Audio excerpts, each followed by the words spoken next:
লগা মানুহ বহুত থাকিব, কিন্তু ভাল পোৱা মানুহ এজনেই হয়, যিজনে তোমাৰ অতীত জানিও তোমাৰ লগত থাকে, তোমাক ভৰসা দিয়ে। সেইজন মানুহক এৰি আন কাৰোবাৰ লগত ভৱিষ্যত গঢ়াৰ সপোন নাচাবা।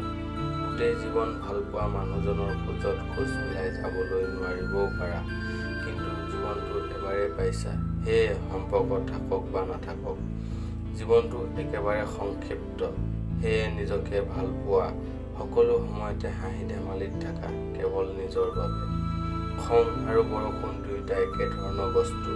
থমিলে বুজি পোৱা যায় কিমানখিনি ক্ষতি হ'ল। জীৱনত মানুহৰ সকলোতকৈ ডাঙৰ ভুল কাৰোবাক অপমান কৰা, কাৰণ সকলোতকৈ বেছি কষ্ট এই অপমান কৰা মানুহবোৰেই দিয়ে।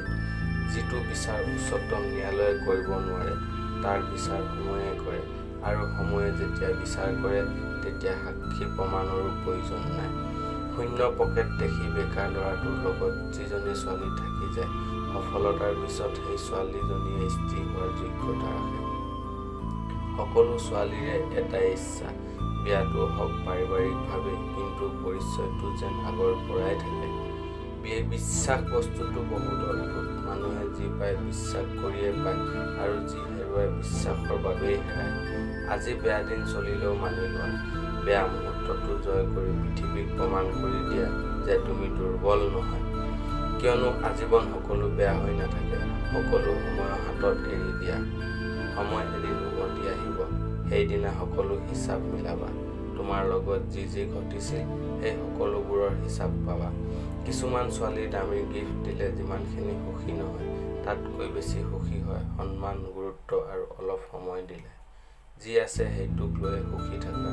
তাতোতকৈ বেছি কিবা পাব বিচাৰিলে যি আছে সেইটোকো হেৰুৱাই দিবা।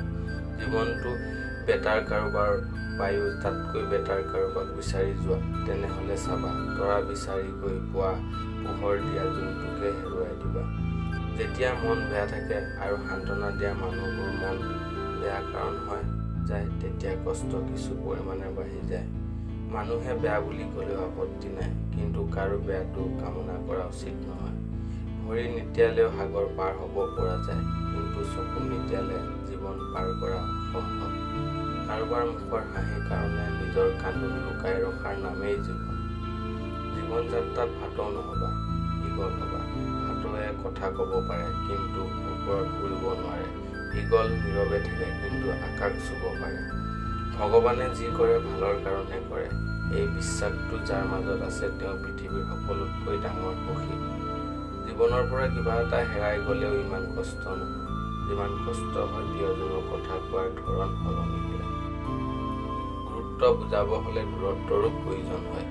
অলপ দূৰত্ব তৈয়াৰ কৰা, বহুত কথাই বুজিব পাৰিবা।